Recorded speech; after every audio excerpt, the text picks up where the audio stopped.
The marble floors of Wellington Military Academy gleamed under harsh fluorescent lights as Margaret Whitfield stormed through the corridors, her designer heels clicking like gunshots. The prestigious institution's newest board member had arrived for her first inspection, and nothing was meeting her impossibly high standards. "This is absolutely unacceptable," Margaret snapped at the elderly janitor mopping near the trophy cases. The man looked up slowly, his weathered face showing no emotion as she continued her tirade. "These floors are streaked, the windows have water spots, and don't even get me started on the state of the bathrooms. What exactly do we pay you for?" The janitor, a thin man in his 70s, with silver hair and kind eyes, simply nodded and returned to his work. His calm response only fueled Margaret's anger further. "Are you even listening to me? I'm talking to you," she shouted, her voice echoing through the empty hallway.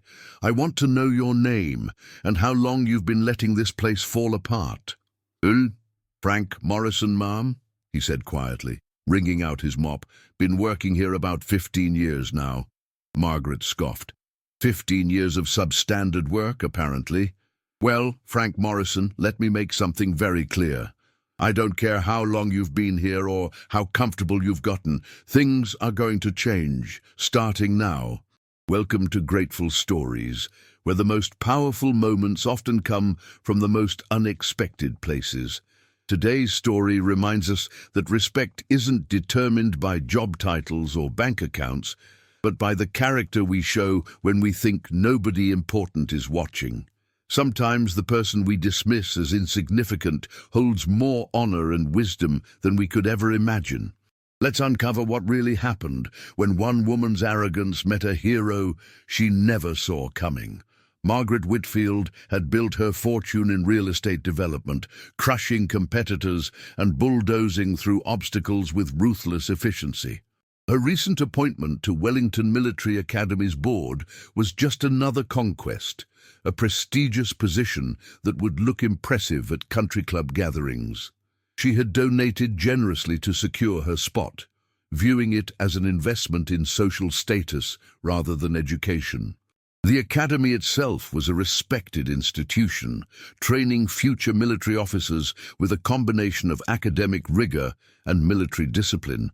Its halls had produced generals, admirals, and countless service members who had served their country with distinction. But Margaret saw only dollar signs and networking opportunities. "I don't understand how this place maintains its reputation with staff like you," Margaret continued, following Frank as he moved to clean the windows. "When I was building my company, I would have fired someone like you on the first day. Clearly the standards here have slipped dramatically." Frank paused in his cleaning, his hands steady despite his age. "Ma'am, I do my best to keep this place clean and respectful for the cadets. These young people deserve a good environment for their training." "Don't lecture me about what these cadets deserve," Margaret snapped. "I'm paying good money to be on this board, and I won't have the Academy's reputation tarnished by lazy employees who think they can coast by on sympathy." She pulled out her phone, scrolling through contacts. "I'm calling the administrative office right now. It's time someone took charge around here and cleaned house properly." As Margaret dialed, Frank quietly continued his work, moving to dust the trophy cases that lined the hallway. Each case held decades of achievement awards, sports trophies, and military honors earned by cadets and faculty. He handled each piece with careful respect, as he had done countless times before. "Yes, this is Margaret Whitfield," she said into her phone. "I need to speak with Director Harrison immediately about a personnel issue. We have a serious problem with the janitorial staff, and I want it resolved today."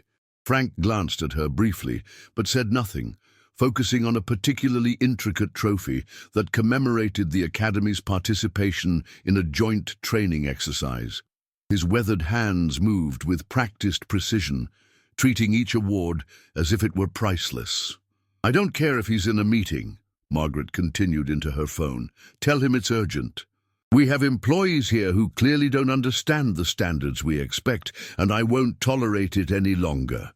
The elderly janitor had moved on to organizing supplies in his cart, when heavy footsteps echoed from the far end of the hallway. A tall figure in military dress uniform approached, his bearing unmistakably that of a career officer. The man's chest displayed rows of service ribbons and commendations, and his stride carried the confidence of someone accustomed to command. Margaret barely glanced up from her phone call as the officer drew nearer. She was still berating whoever had answered at the administrative office when the uniformed man stopped directly in front of Frank. "Sergeant Morrison," the officer said, his voice carrying both authority and unmistakable respect. Frank straightened slightly, old habits never forgotten. "Colonel Williams, sir. Good to see you." Margaret finally ended her call, irritated by the interruption.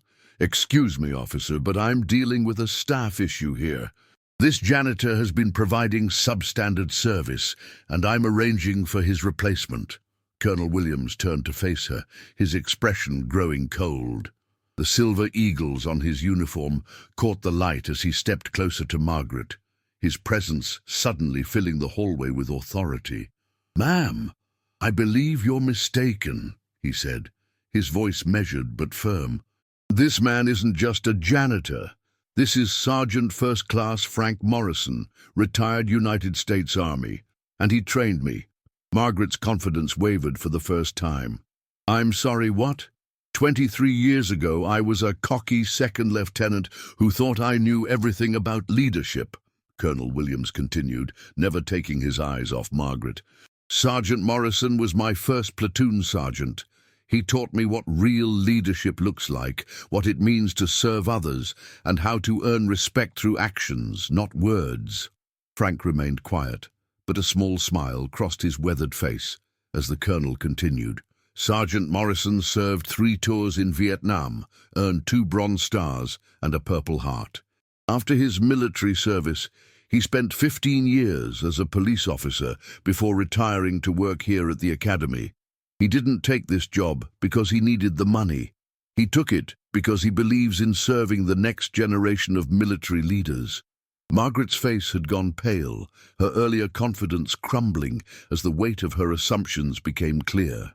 "Every morning, Sergeant Morrison arrives an hour early to make sure this place is perfect for our cadets," Colonel Williams said, his voice growing stronger. "He knows every student by name, remembers their birthdays, and has personally mentored dozens of young people who are struggling with the transition to military life." The colonel moved closer to Frank, placing a respectful hand on the older man's shoulder. "Last month, when Cadet Peterson was considering dropping out because he felt he didn't belong here, it was Sergeant Morrison who spent his lunch breaks working with that young man, helping him build confidence and find his place." Margaret stood frozen, her expensive outfit and manicured appearance suddenly feeling shallow and meaningless in the face of real substance. 3 years ago, when we had a budget crisis and considered cutting support staff, every single faculty member and half the student body signed a petition to keep Sergeant Morrison, the colonel continued. "Not because he's just a janitor, but because he's part of the heart and soul of this institution." Frank finally spoke, his voice gentle but firm. "Colonel Williams, it's all right. The lady didn't know." "With respect, Sergeant, it's not all right," the colonel replied. "Ma'am, I don't know who you are or what authority you think you have here, but I can tell you this. Sergeant Morrison has earned more respect in one day than most people earn in a lifetime. He's forgotten more about leadership and service than you'll ever know." Margaret felt tears beginning to form in her eyes as the full weight of her behavior hit her. She had spent her entire career judging people by their bank accounts and social status, never considering that true worth came from character and service to others. "I need to apologize," she whispered, her voice barely audible. "I had no idea. I'm so sorry." Colonel Williams nodded curtly. "Apologies are a start, ma'am, but Sergeant Morrison deserves better than just words. This man has dedicated his entire life to serving others, and he deserves to be treated with the respect he's earned." Frank stepped forward, his kind eyes meeting Margaret's tearful gaze. "Ma'am, we all make mistakes. What matters is what we do after we realize we're wrong." The simple grace in his response broke something inside Margaret. Here was a man she had treated terribly, offering her forgiveness and understanding instead of anger or resentment. "How can I make this right?" she asked, her voice thick with emotion. "Start by understanding that a person's worth isn't measured by their job title or paycheck," Frank said quietly. "Everyone here, from the cadets to the faculty to the support staff, we're all part of something bigger than ourselves. We're all serving a purpose." Colonel Williams added, "If you really want to make things right, take time to learn about the people around you before you judge them. Sergeant Morrison isn't the only person here with an incredible story. This academy is full of heroes, teachers, and servants who have chosen to dedicate their lives to something meaningful." Margaret nodded, wiping tears from her cheeks. "Sergeant Morrison, I owe you a profound apology. My behavior was inexcusable, and you deserved so much better. I let my own insecurities and prejudices blind me to who you really are." Frank smiled, the warmth in his expression genuine and forgiving. "Apology accepted, ma'am. We all have room to grow." "Would you," Margaret hesitated, then continued, "would you be willing to tell me your story? I'd like to understand better, if you're willing to share." Frank chuckled softly.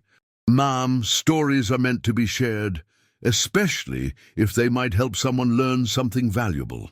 Over the next hour, Margaret listened as Frank told her about his military service, his years as a police officer, and his decision to work at the academy. She learned about his late wife, who had been a teacher, and how they had both believed in the power of education and service to change lives. Colonel Williams shared his own story of how Frank had shaped him as a young officer, teaching him that true leadership meant serving those under your command, not commanding those who served you. He spoke of countless other military personnel who'd been influenced by Frank's quiet wisdom and steady example. As the afternoon wore on, other faculty members and even some cadets stopped by, each one greeting Frank with obvious affection and respect. Margaret began to see the academy through different eyes, understanding for the first time that it wasn't just a building or an institution, but a community built on mutual respect and shared purpose. "Sergeant Morrison," Margaret said finally, "I came here today thinking I was going to improve this place by changing everything. But I realize now that the problem wasn't with the academy or its people. The problem was with me and my complete lack of understanding about what really matters." Frank nodded thoughtfully. "Ma'am, the fact that you can see that now tells me you're the kind of person who can make a real difference here if you want to." "I do want to," Margaret said with conviction. "But I want to do it the right way this time. I want to serve this community, not try to control it." Colonel Williams smiled for the first time since the conversation began. "That's exactly the kind of board member this academy needs, ma'am. Someone who understands that leadership is about service, not status." Margaret spent the rest of her time at the academy that day in a completely different manner than she had planned. Instead of critiquing and complaining, she listened and learned. She discovered that the academy's true strength came not from its impressive facilities or prestigious reputation, but from the people who poured their hearts into making it a place where young people could grow into leaders of character. Frank showed her around the campus, pointing out improvements he had made over the years and sharing stories about cadets who had gone on to serve their country with distinction. His pride in their achievements was evident, and Margaret began to understand that his work was about far more than cleaning floors and windows. As the day ended, Margaret stood in the same hallway where she had first encountered Frank, but everything looked different now. The gleaming floors reflected not just the overhead lights, but the care and dedication of someone who understood that even the smallest acts of service mattered. "Sergeant Morrison," she said as they prepared to part ways, "I want you to know that meeting you today has changed me. I've spent my whole life chasing the wrong things, measuring success by all the wrong standards. Thank you for showing me what real worth looks like." Frank smiled, his eyes twinkling with genuine warmth. "Ma'am, we're all works in progress. The important thing is that we keep learning and growing no matter how old we get. Colonel Williams shook Margaret's hand as he prepared to leave. Ma'am, I hope you'll remember this conversation the next time you meet someone whose value isn't immediately obvious. Some of the most important people in our lives come disguised as ordinary folks just doing their jobs. That evening, Margaret sat in her expensive car in the academy parking lot, thinking about everything that had happened. She realized that in her rush to judge Frank's work, she had completely missed the man himself. His quiet dignity, his genuine care for others, and his lifetime of service had been invisible to her because she had only been looking at surface appearances. She thought about her own life and career, built on competition and acquisition rather than service and contribution. For the first time, she wondered what her legacy would be and whether she had ever truly made a positive difference in anyone's life. The next morning, Margaret returned to the academy with a different purpose. She found Frank in the early morning hours, just as Colonel Williams had described, arriving early to prepare the facility for another day of training future leaders. "Good morning, Sergeant Morrison," she said respectfully. "I was wondering if you might have time to talk with me about how I can better serve this academy and its mission." Frank paused in his work and smiled. "Ma'am, I always have time for someone who wants to learn about service. That's what this place is all about." From that day forward, Margaret approached her role on the board with humility and genuine desire to contribute meaningfully to the Academy's mission. She spent time learning about each department, understanding the challenges faced by faculty and staff, and finding ways to support the institution's goals rather than imposing her own agenda. Frank became an unexpected mentor, teaching her through example what it meant to lead through service. She watched him interact with cadets, seeing how he encouraged them, not just through words, but through the consistent example of his own character and work ethic. The transformation in Margaret didn't go unnoticed. Other board members, faculty and staff began to see her as a genuine ally rather than a demanding outsider. Her business acumen, combined with her newfound understanding of the Academy's true values, made her an effective advocate for the institution. Months later, at the Academy's annual awards ceremony, Margaret stood before the assembled community to present a special recognition. She had lobbied successfully to create a new award honoring support staff who exemplified the Academy's values of service and character. "The first recipient of this award," she announced, her voice strong and clear, "is someone who has spent decades showing us what true leadership looks like. He has served his country in war, protected his community as a police officer, and continues to serve new generations of military leaders right here at Wellington Military Academy."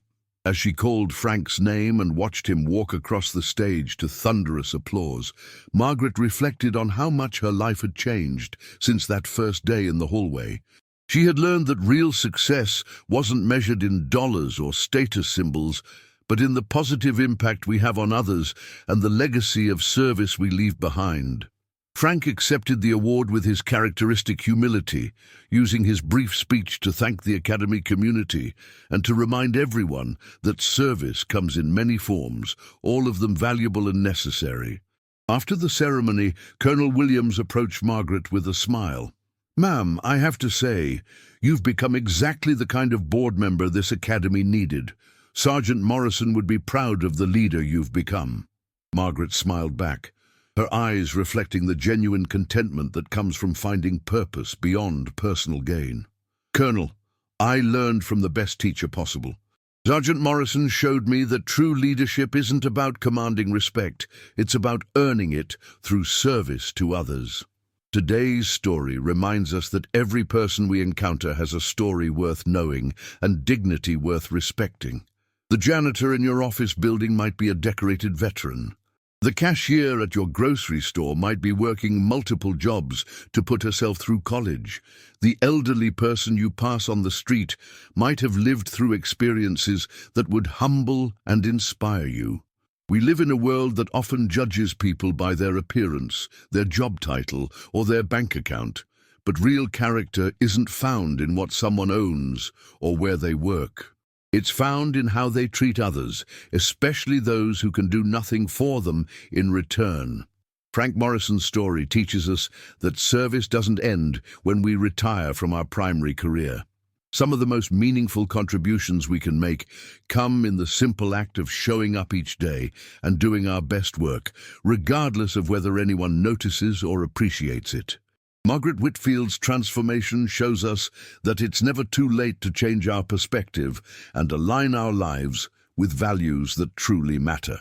Her willingness to admit her mistakes and learn from someone she had initially dismissed demonstrates the kind of humility that leads to real growth and positive change.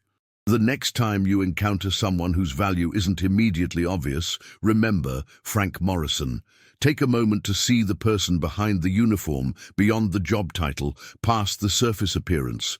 You might discover a hero hiding in plain sight.